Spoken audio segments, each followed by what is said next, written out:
PEMF, also known as pulsed electromagnetic field therapy, has a long history of beneficial medical and scientific use, dating back into the 18th century. Emerging naturally in the world and being essential to sustain all life on Earth, PEMF has an extensive history of healing properties and is being researched, developed, and used daily.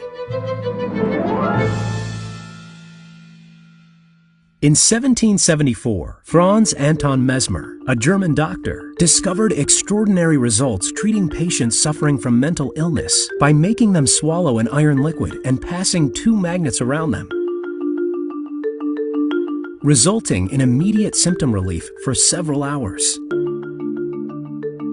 PEMF was also explored by Nikola Tesla, as he discovered that cells respond positively to PEMF energy, and besides the widely recognized Tesla coil, invented a similar electromagnetic device in 1891, which he used on patients as a tool for immediate physical pain relief.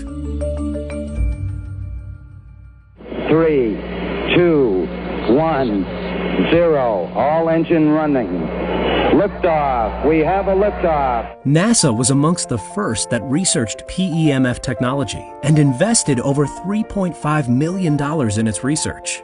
One of the groups that I consulted for was NASA at Johnson Space Center. They would be really interested in knowing if I could help them develop a system to use magnetic fields to try to grow stem cells in culture. Then I designed and developed electrical stimulators to actually drive the magnetic coils. The results basically were that if you had a narrow pulse, really significant effect on virtually everything we measured. Wow, okay, so nobody was more surprised than me. NASA developed its own PEMF pads into spaceships, and PEMF technology became essential in mitigating bone loss and muscle degeneration. So I said, wow, this is a really big deal. I don't believe it. I don't believe scientifically anything unless you can repeat it. So I went ahead and I redesigned and I recalibrated and I sent a new set of driver equipment to NASA with everything new. We reran the experiment, and guess what? Got the same result. In 1979, the FDA approved PEMF therapy for the healing of non-union fractures.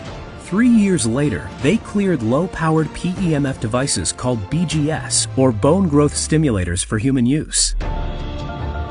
In 2004, the FDA approved the use of PEMF in cervical surgeries, and 2 years later for the treatment of depression and anxiety.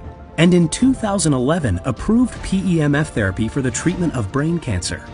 Just 1 year later, Novacure chairman and engineer Bill Doyle shared remarkable findings that the pulsating EMF had on soft tissue cells. These are Robert's MRIs, again, under only TT field treatment. This is a therapy that takes time to work, okay? It's a medical device. It works when it's on. But what we can see is by month 6, the tumor has responded and it's begun to melt away. It's still there. By month 12, it's essentially completely gone.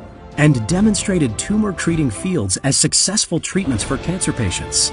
It's now 5 years since Robert's diagnosis, and he's alive, but importantly, he's healthy and he's at work. The use and development of PEMF technology dates centuries back and have strongly rooted itself in the scientific and medical community in the 20th century. But the options where we can utilize it now are endless, and the benefits of it even more so. Despite PEMF's lack of recognition around the world, this all-valuable technology only awaits what's to discover in the years to come.